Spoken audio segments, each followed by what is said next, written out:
name is Lisego Matarata. I'm a member of the God-fearing generation, and I greet you all in the wonderful name of our Lord and Savior Jesus Christ. Amen.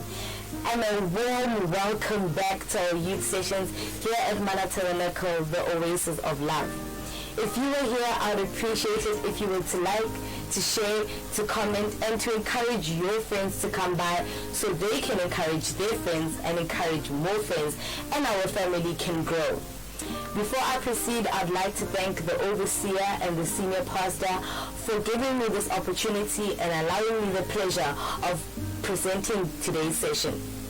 In the previous session, we dwelt on the career in property management and development. So if you enjoyed and learned as much as I did in that session, then you know that today we are going to increase the intensity in terms of career development.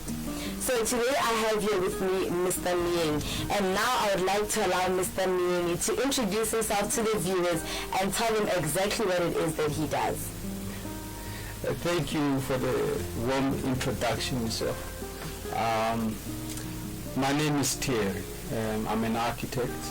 I feel very honored to have been invited here by the GFG to shed some light into architecture as a career.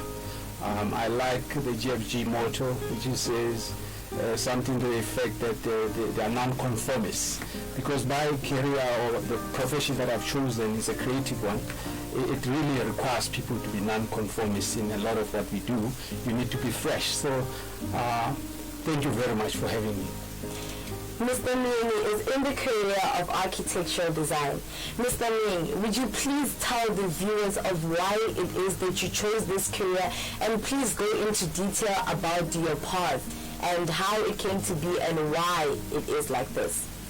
Yeah, it's a long time ago to go back to the moment where I chose to pursue a career in architecture.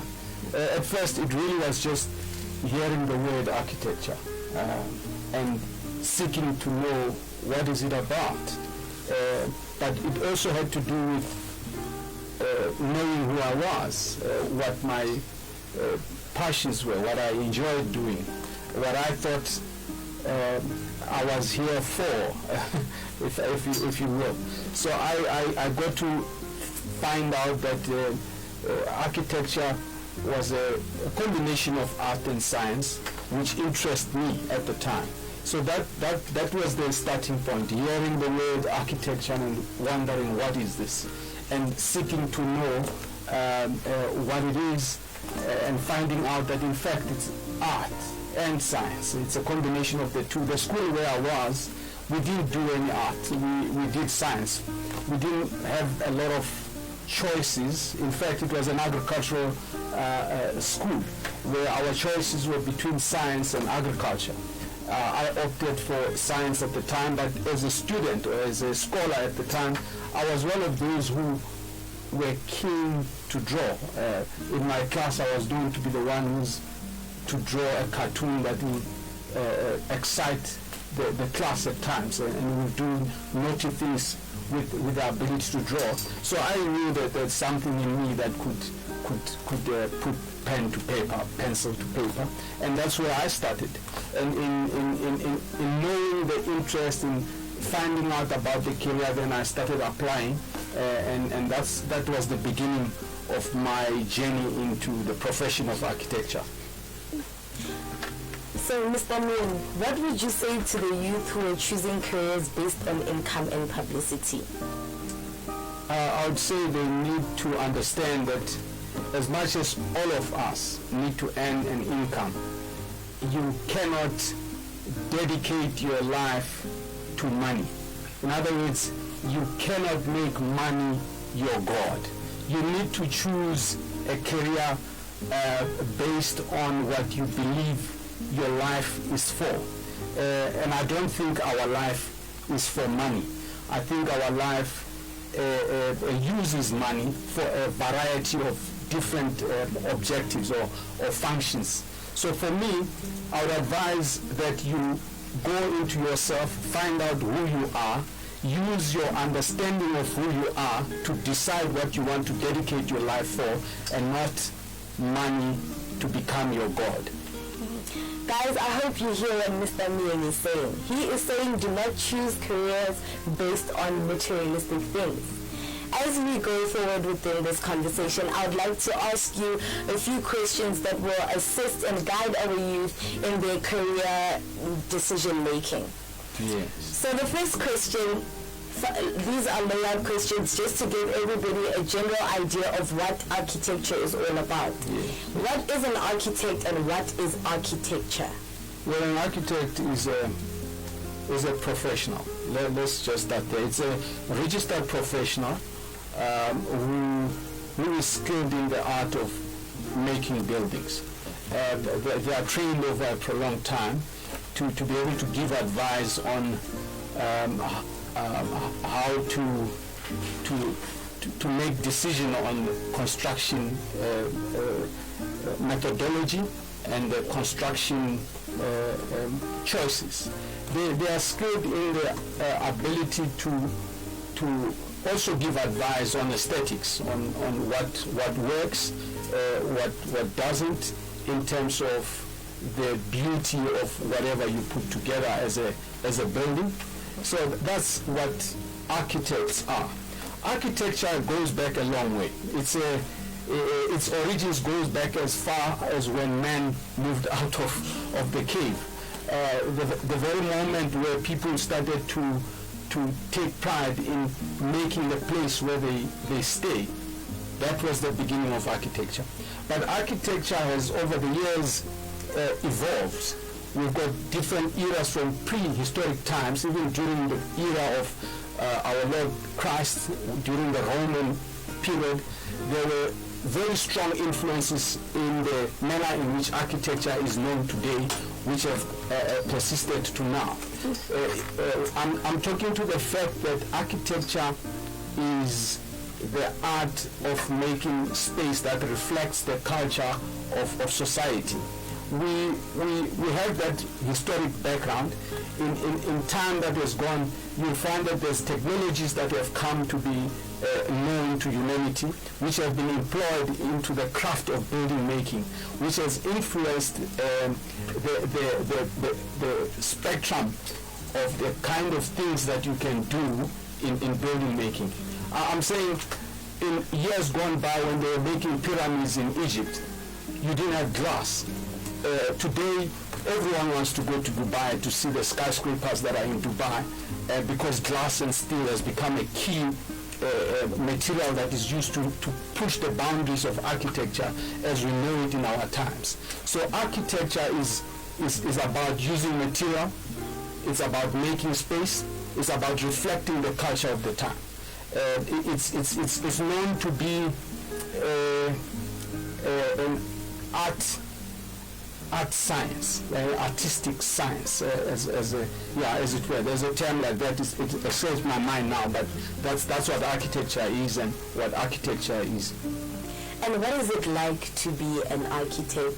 What is one experience or see that makes them want to remain in this field?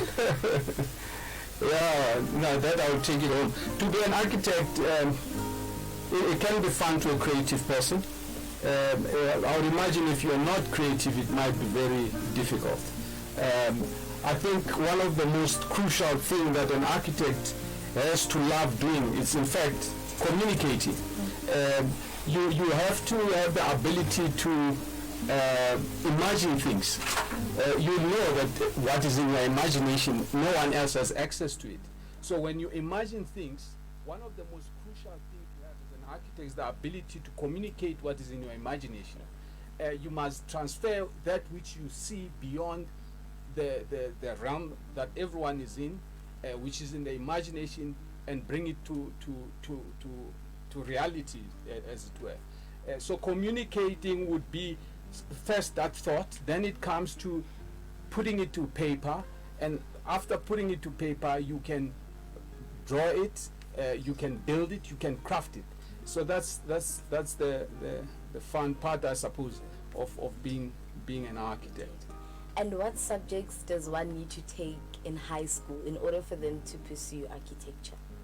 Yeah, I think if the last time I checked, when you wanted to be an architect, you needed to do maths, you also needed to do sciences, and you needed to be good in your languages as well. I always add geography because I believe the environmental impact of your architecture or the environmental interaction of your architecture will require you to understand geography quite well. So those will be the subject that I'll recommend. For me, it's more about learning to think in a particular way. Once you get that, the ability to learn as a lifelong skill is crucial for an architect. And which course did you study in varsity, and at which varsity did you complete your studies? I studied architecture in Cape Town. I was enrolled in the University of Cape Town as a recent matriculant in 1992. When I got there,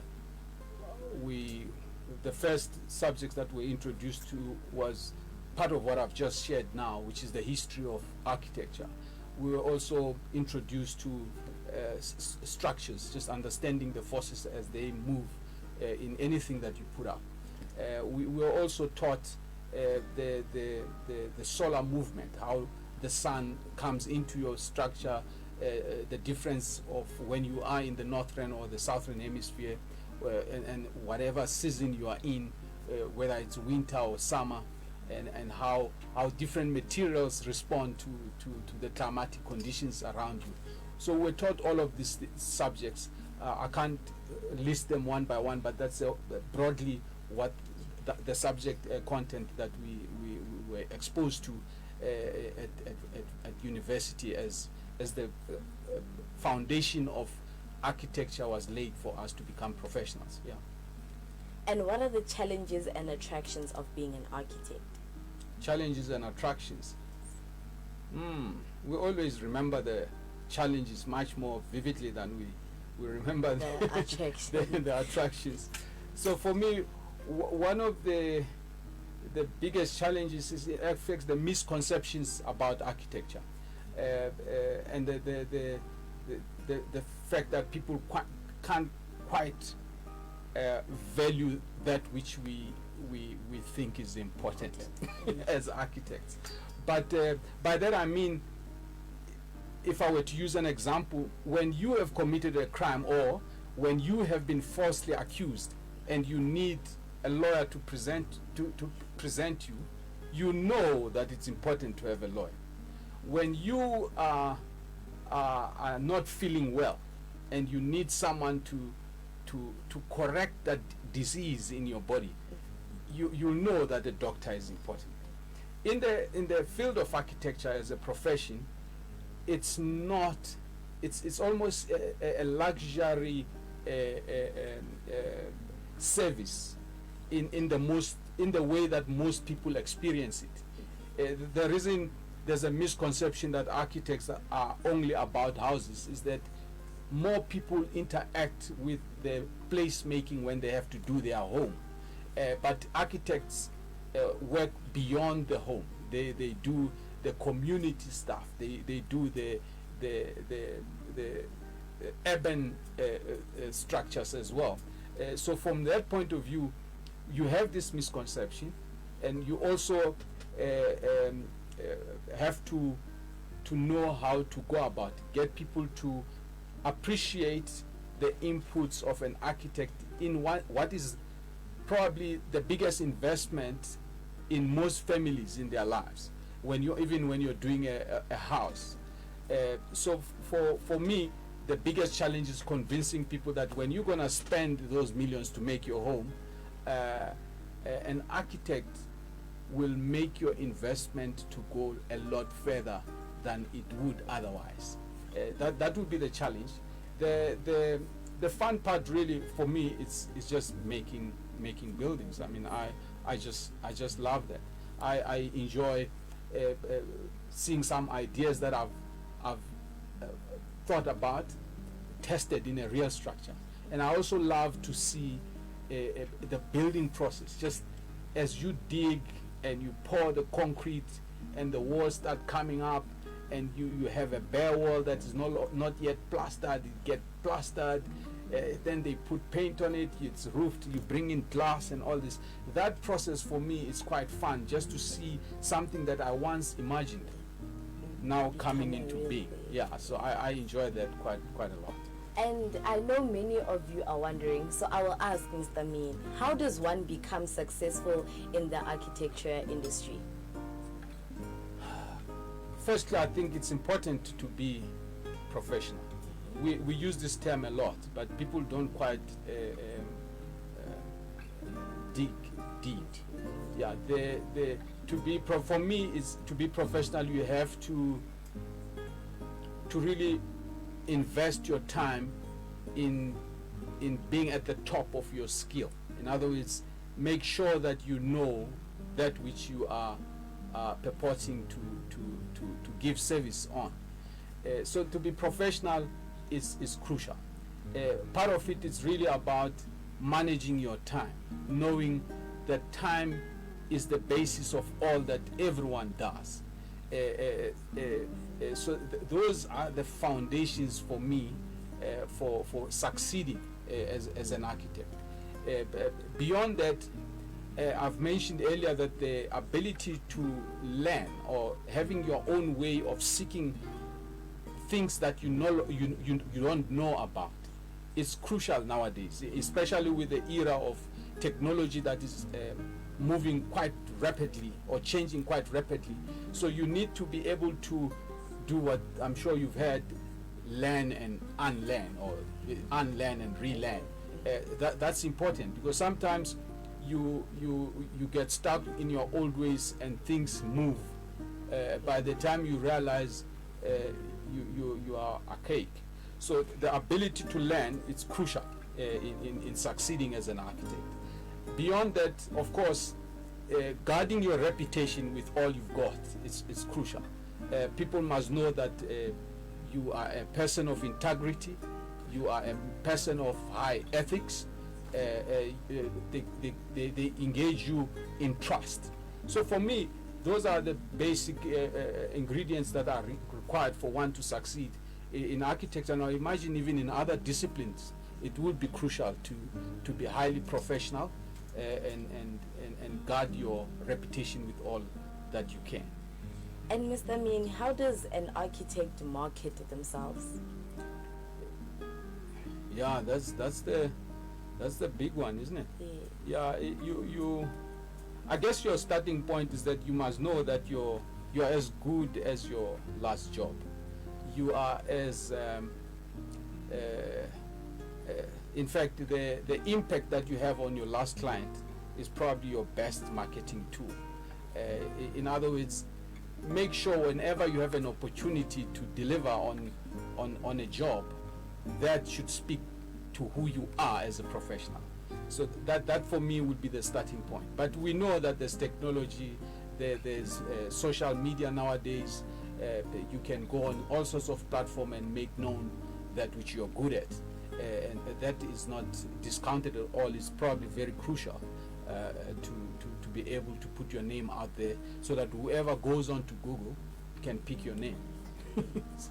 And what are the abilities and talents that one need or has to have in order for them to become an architect? Are there any physical limitations or anything like that? Physical limitations? Yeah. No, you need to have a good brain, I would say.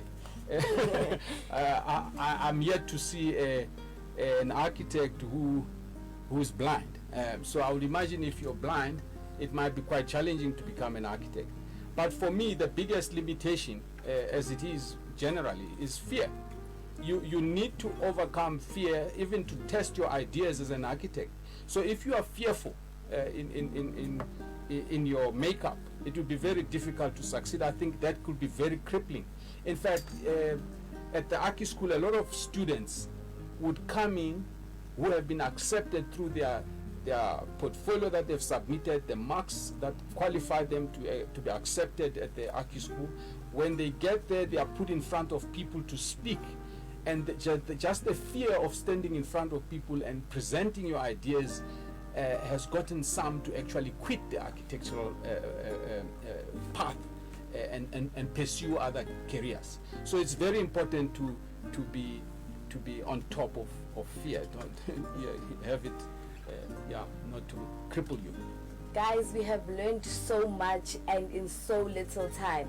Mr. Miyeni has told us what it is to be an architect, what are the advantages and disadvantages, what fun he gets from being an architect. So now we're going to go more into this topic and we're going to ask him questions based on his own experience in this field. The first question, Mr. Miyeni, what is your design philosophy, and please explain to the viewers how the design process works. Design philosophy and design process. Look, the philosophy, personally I'm a pragmatist. I think that would be the philosophical term. I'm also someone who thinks in rationally. I think I'm a pragmatic, rational architect. But I also value truth. And I believe that in a pragmatic manner we must rationalize, staying truthful, to attain sustainability in what you do. So you if we talk in philosophical terms, that's what I would say. I'm a pragmatist, I'm a rational thinker, and I also like to stay truthful and attain a sustainable outcome. By that you realize that when you get a project, if I may use an instance of a house to try and show or answer the question that goes to what is my design process. Each and every context have its own limitations. You will never find a context that is identical to another, and the uniqueness of any project comes from first and foremost just that. So for me, tying into your locality with the honesty of what is presented in the locality is the first protocol to produce something that is unique. But beyond that, the client, who would be not the same as the client yesterday or the client tomorrow, will also bring in their own uniqueness within a project. Whether it's the municipality in Bombela in Mpumalanga, or it's the municipality elsewhere in the country that is requiring you to partake in a project, the client will impact the process differently from one client to another. So for me, I try to tap into those in the creative process in order to come up with something that is fresh and that has not been done before. Guys, Mr. Miyeni has spoken a lot about how clients really impact his field of work, how they respond, how they will go and display his work, and how they feel about the work that he has done. So I'm sure we are all wondering, Mr. Miyeni, how do you deal with clients that are difficult or inappropriate in a professional manner? Look, honestly, I can't think of a client now who I labeled as completely inappropriate. I've had difficult clients, and for me, it's just the ability to work with different characters. So when you are able to understand the other and know that there is no prescription for what the client must come like. So the client are as varied as there are individuals out there. So whenever you meet a new client or when you interact with a potential client, you have to be able to deal with their uniqueness or their unique nature. I highlighted earlier the importance of professionalism. Part of being professional is the ability to contain yourself even under pressure, and that would be crucial for a client who maybe I would label as difficult. You need to maintain your cool. so that you can't blow a top and expect the client to stay with you. So, Mr. Ming, would you say it is really important for an architect to know how to adapt to different environments? Yes, yeah, I think it's true. And also take advantage of the different environment in producing something that is never been done before. Yeah. So in other words, you have to see the difference as the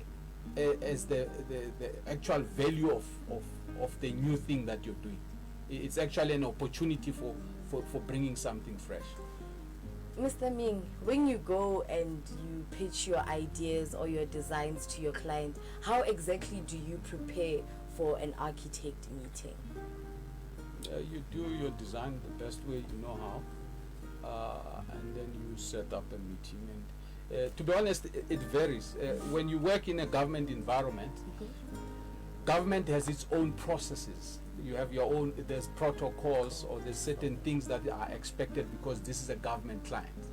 For instance, if we are building a hospital for a government department through, it will be for the Department of Health, but through the Department of Public Works, they would have their own expectations, which you must also meet and move professionally meeting their expectations.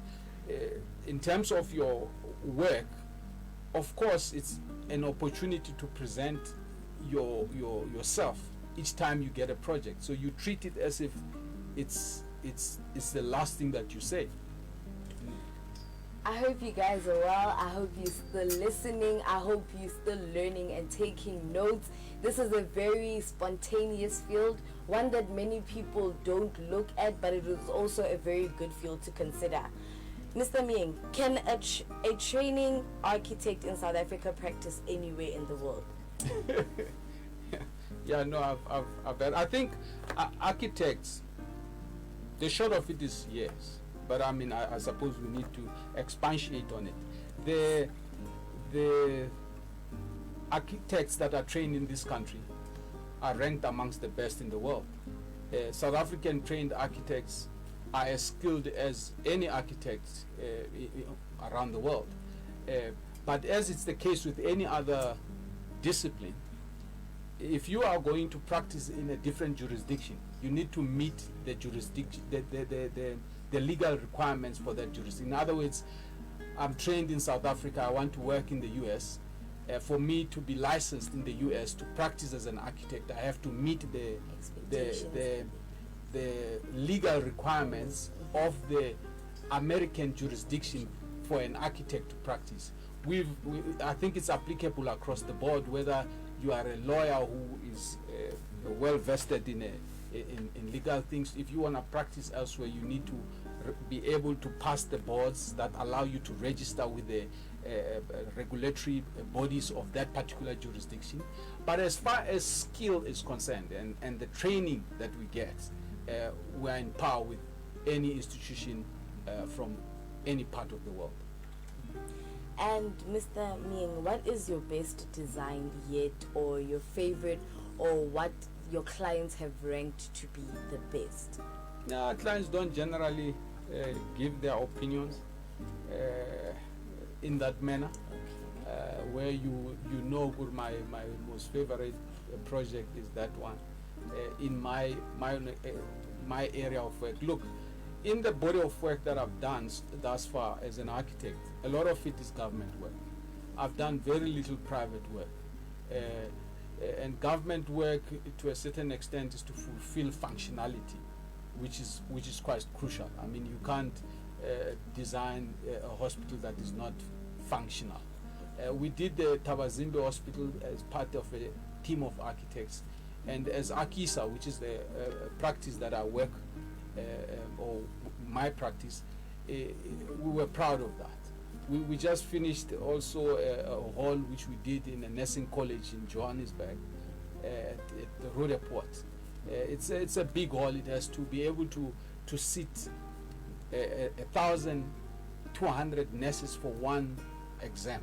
Gauteng was having a problem with nurses that were writing their exams in different settings in Gauteng. Papers would be leaked because the exams couldn't start at the same time. So they commissioned us to build a hall that can sit 1,200 nurses for one exam at the same time, so that there's no possibility of leaking the paper. That hold for us as Akisa was quite a proud project. So I would say those are projects that we're proud of. But I did a Randavel for myself, which I'm quite proud of. I think to me it's a small project that illustrates that even a small structure that may be deemed as not so modern or maybe even backward, with the touch of an architect, it can be something that is really awesome, something beautiful to be proud of. I like that project very much. Do you regularly integrate low or no cost sustainable design strategies into projects? Sustainability is a driver, yes. We need to be cognizant of the fact that the building industry consumes the highest energy of all industries in the world. So the more conscious architects, who are the people who take decisions on what materials are put in buildings, are of the impact of their work, the more we would reduce the impact on the ozone or that kind of thing. What I'm pointing to is that in the high energy consumption that is fueling the production of CO2, the construction industry is responsible for a big chunk of that. So architects are key in the decision making of what is put in buildings.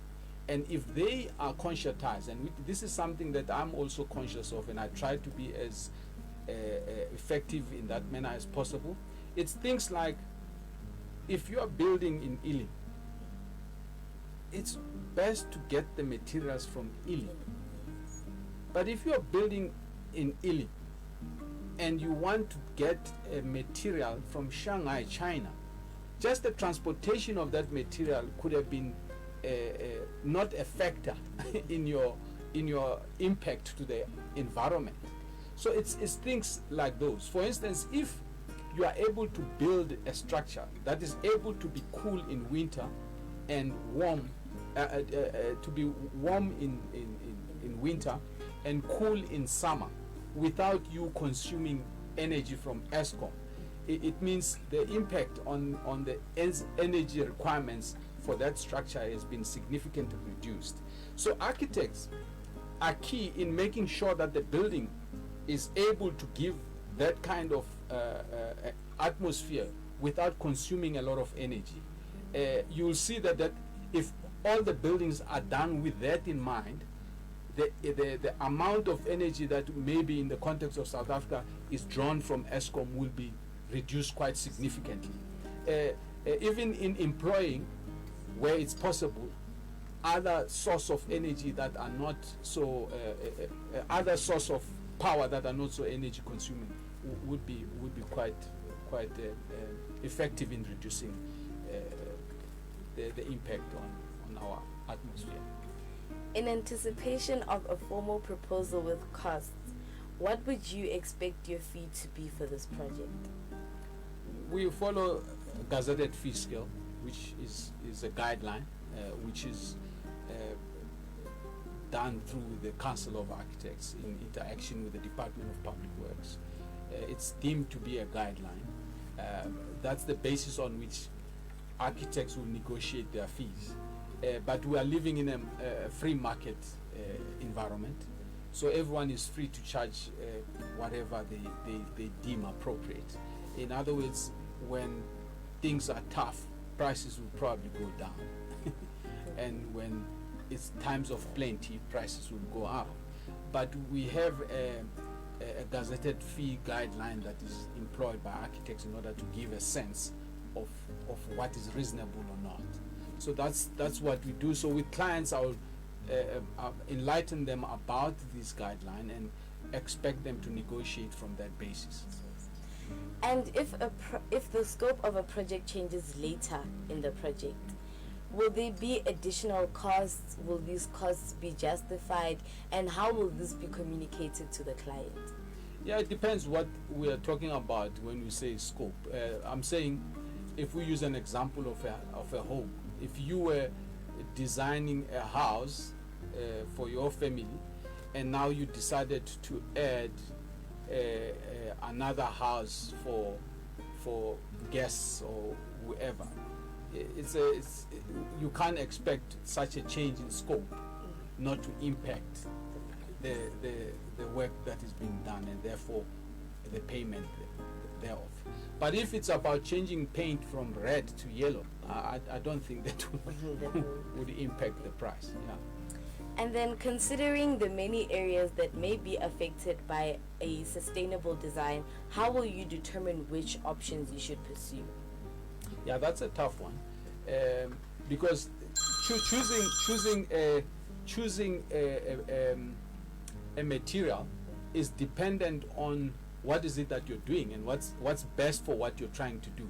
So if you choose a material that that is not justified, then obviously you'll get an outcome that's not desirable. So for me, like I said, with an example of taking faraway materials and bringing them to a local project, we always try, but to make sure that you minimize unnecessary expenses as far as you can go with that. I hope that answers the question. No, yeah. It does. And then, regarding the construction process, yeah. What is the construction process all about, and do you as an architect remain during the construction process? Yes. In fact, in the fee guideline, one of the biggest portion of our fees is in overseeing the construction process. So if you have 100 rand as a fee, probably about 35 rand of that would be just to oversee the construction process. That tells you how important it is for the project to be overseen by an architect as a basic point. But if you understand that whoever is constructing a building, he's doing what the architect has thought through. Those who are clear, they'll know that in anything that comes about, the big part of the work is in thinking what this thing is going to be. The making of it is after the fact. So architects' work is really in thinking through all of the details before you go and do what you need to do. So construction overseeing is in making sure that that which you have determined, you've seen in your imaginary space, is produced correctly when construction is taking place. If you imagine something and you just give it to someone who doesn't even see what was in your mind, it will be very difficult for them to be accurate in producing that was in your head. So it's an integral part of an architect's job. I always say you have to determine the problem. You have to, as a next step, conceptualize an idea. Yeah. Once you have that idea, you actually have to build it. Make it. We can even say craft it into being. So those three steps are really what architects do all the time. Wow, I have learned so much just from asking Mr. Miyeni questions, but it wouldn't be fair for me to be the only one asking him questions. So we will now open the platform and we will allow the viewers to ask a few questions for themselves.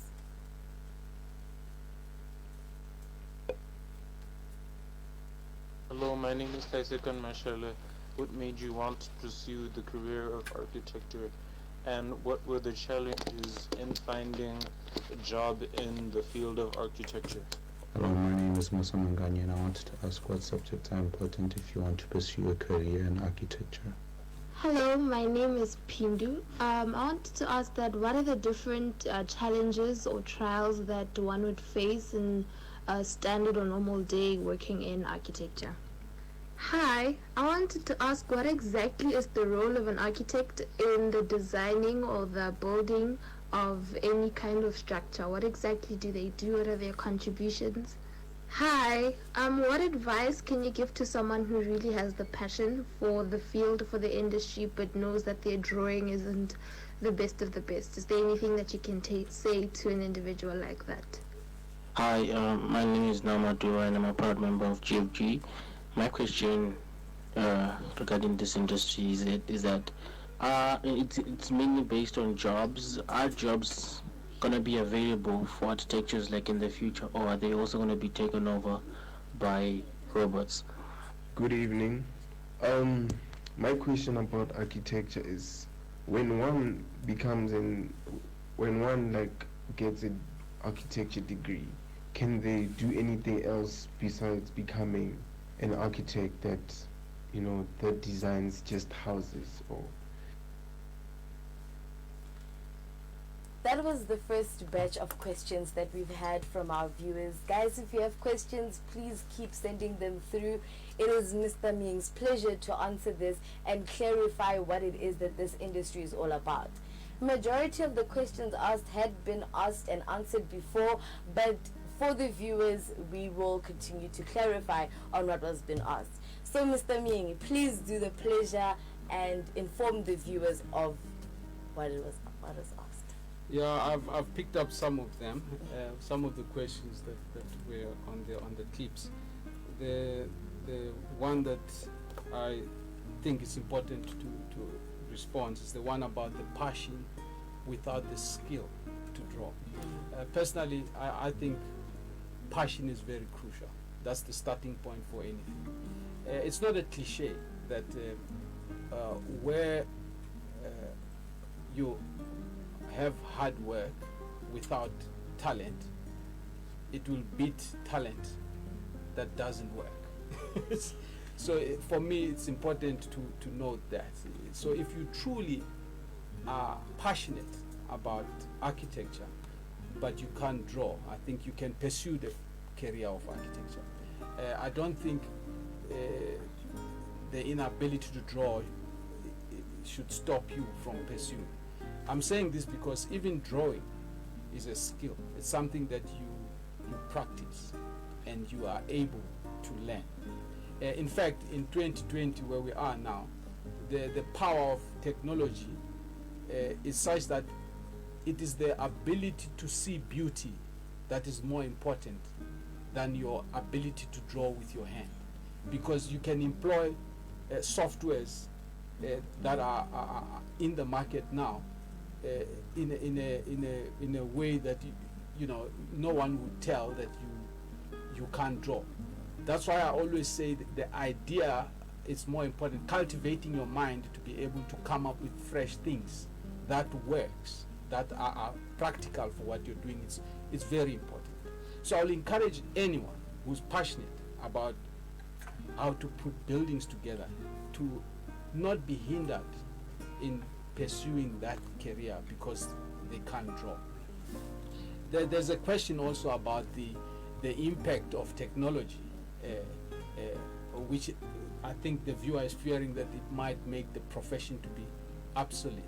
We all know that we've moved from 3G to 4G. I think the GFG will know all these Gs. we are now seeing 5G as the next generation of technology.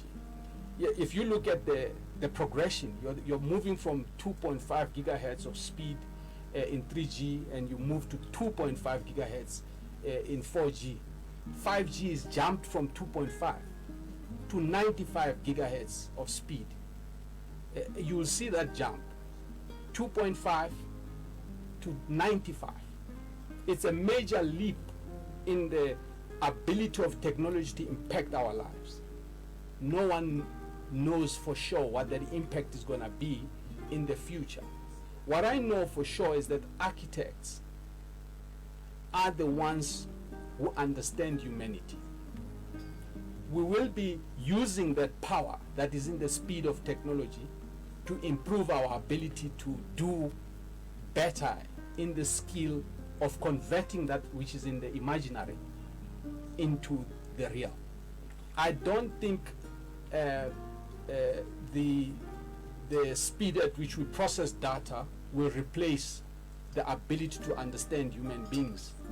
I think humans will always be using that speed or that technology to further their impact in improving our society.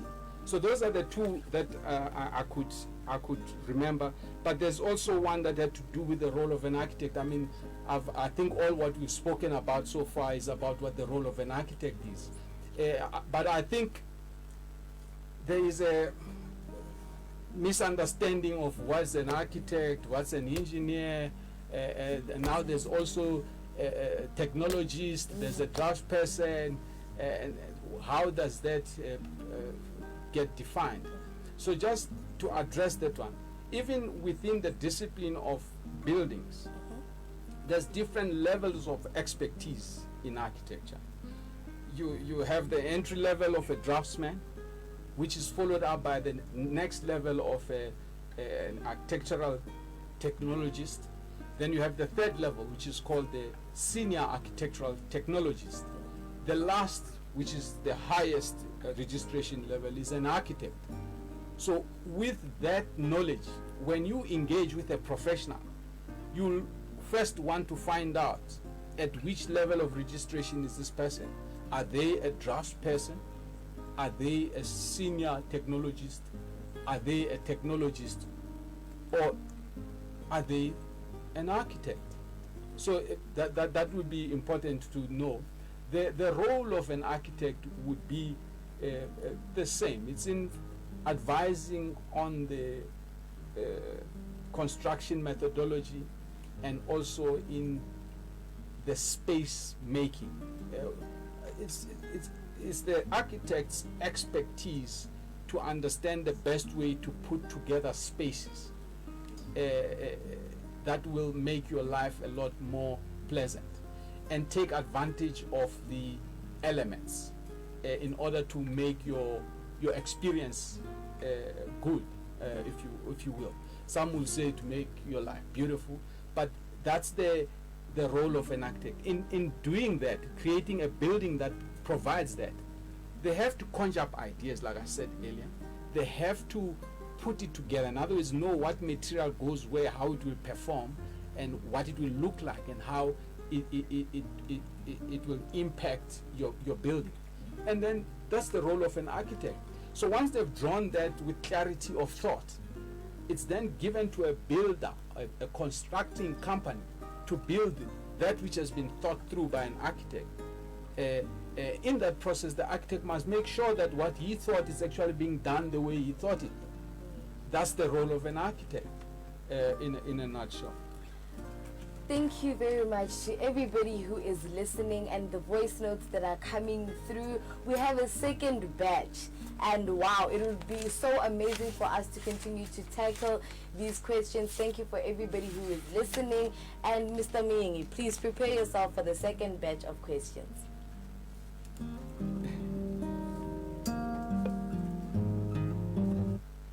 Good evening. I'd like to know what subjects should you take when you're in high school if you want to become an architect?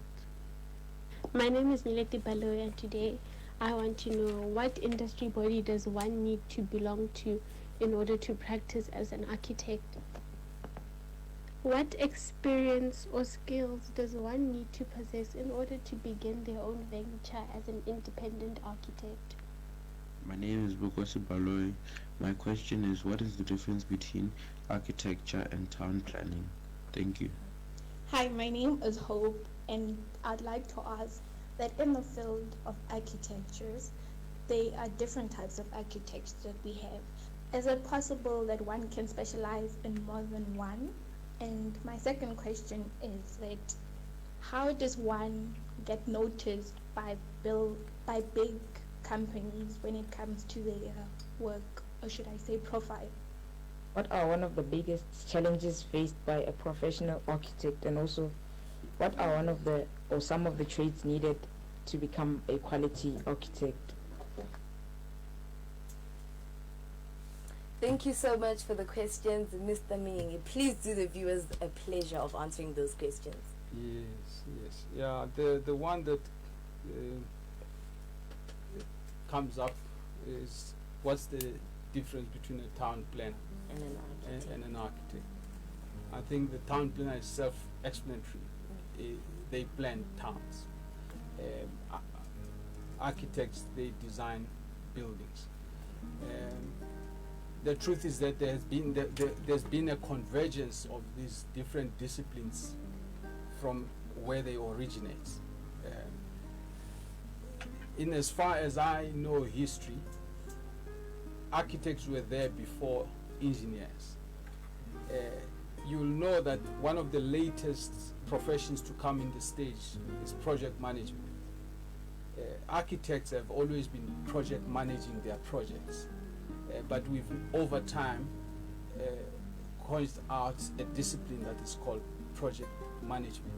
It goes even further to say construction project managers, which are specializing in construction projects.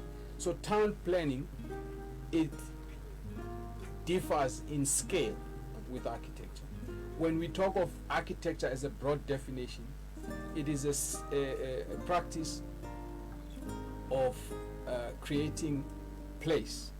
It in fact stems from creating your chair for your comfort, to making a room where you are, and a building which is beyond your room, and that building interacts with other buildings which create a community which is an urban scape. So when I talk of scale, town planners are operating at the scale of the town.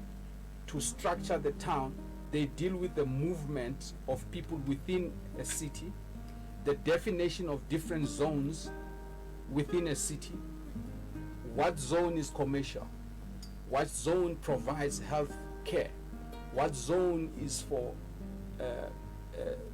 education institutions, what streets are high traffic volume streets, and what streets have a lower traffic volume, even pedestrian streets. These are things that as architects we engage with, but our focus is on building. Town planners, they deal with that broadly.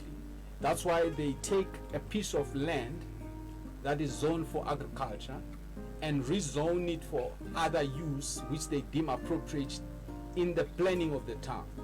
For instance,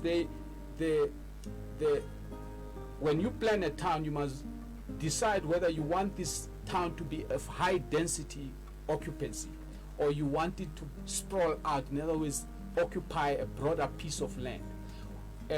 Those are decisions that are taken by town planners. So when you design a building, for instance, in a town, there will be restrictions on how high your building can be. These restrictions are put because of the vision of a town planner who has decided which area of the town should be high density or low density. When you come in as an architect, there will be restrictive rules that are put as part of the town planning design that will tell you that you can't go beyond 3 stories. And in that area you can go for up to 20 stories, which increases the density of your development. So there's an overlap, but it's within the same area, which is place making for human settlement. That's the difference between, I would say, architecture and town planning, and how they overlap, as it were. So it's the scale, in short. The other one had to do with types of architects. And I would imagine when someone says types of architects, I'm not 100% sure whether they talk when they say what they call this architects for data. I'm not too sure, because that's architects that deal with creating software. They are not in the built environment. They are architects in another. But if we talk of the profession that I belong to, which is a construction profession, or if you call it that, architects, the only way we'll say there's differences in architects there, it would be in that someone may be exposed to a certain area of work to a point where they actually know it more than another area of work. So for instance, if I'm an architect and I've never been exposed to even building abattoirs, if a farmer who wants to create his own abattoir in his farm comes to me and asks, and I've never done an abattoir, I would be deeming, no, this guy knows nothing about abattoirs, because there's quite a lot of work that you need to put in to understand the process of abattoirs for you to have a good command of how to design it appropriately. So someone who's exposed a lot of times with doing the same kind of work would be an expert in that field. But if you give someone who's an architect, like I said earlier, one of the key skills is to be able to learn new things fast in order to apply your trade. So someone who's exposed to an environment will be a specialist in that area of abattoirs. Someone else maybe is a specialist in that they are exposed to a lot of hospitals. Now they understand it as a second nature. And someone will be practicing in an area where they are popping skyscrapers everywhere, and they are doing them all the time. And as a result, they get to learn, experiment, see what works, what doesn't, what is okay or what is not. So it will develop from your exposure to become a niche expert. That's how I would answer the one question about the different types, if I got the question correctly from the viewer. I know you probably learned more than expected, and you are still eager to learn more about this profession. So in case I restricted him or we didn't ask him everything that he wanted to tell us, Mr. Miyeni, I'd like to give you this opportunity to share with our wonderful viewers anything that you'd like to tell them about this industry. Yeah, we've covered a lot, and I think it's difficult to pick on what may have been left out. But I think a lot of young people now, they want to pursue a profession or a career in order to become successful. And the way we define success sometimes is a bit distorted. So for me, I would encourage people to seek to succeed. But you have to first define what success is. It's very crucial. You have to define it, and if you define it incorrectly, you may pursue a wrong thing. So the first question that you opened the show with, which was about whether you should use money, I can't remember what that was about. Money or publicity. Or publicity. For me, it goes to what I'm talking about. If you want to succeed and grow your wealth, you gotta understand the way money behaves. You could pursue a career in architecture and be wealthy, or you could pursue a career in architecture and still be not wealthy, because you don't understand how money behaves or how money operates. So one of the most crucial things which cuts across the board, which I think is important for everyone who wants to succeed, is to understand how money behaves. In other words, if you earn money and you spend it all, you can't expect to be richer tomorrow. If you spend all your money today, tomorrow you have nothing. But if you spend your money today and leave some for yourself, tomorrow you would have improved in the amount of money that you have. As your money grows, you also need to know where to put your money. If you put your money in liabilities, things that forces you to spend money more, you will reduce your net worth. But if you spend your money on things that are called assets, assets are things that generate income for you, then those will grow your net worth. And I think young people need to understand this principle very early in their lives, so that whether you pursue architecture or you pursue other disciplines, you still need to know how money behaves so that you don't end up 30 years into your profession or into your career still being poor like I am. Yeah, that I think would be my parting words to give anyone, even those who are not pursuing architecture, to hold close to their heart in order to succeed. Wow, honestly, I'd like to thank Mr. Miyeni, our overseer, senior pastor, and other pastors. I'd like to thank our God-fearing generation leaders. I'd like to thank the media team, the listeners, and especially a huge thanks to the viewers. Unfortunately, we have come to the end of the session, and I would like to thank you for tuning in. I really hope you learned just as much as I did regarding this spontaneous field. And with that said, I'd like to encourage you to tune in every Saturday at 4 p.m. on this very platform and on our YouTube platform for more career guidance. Also, I'd like to advise you to tune in every weekday, because there's always something to retrieve from these type of shows that we're doing here at Mana Tabernacle. I promise you, you won't regret it. So, thank you very much, and until next time.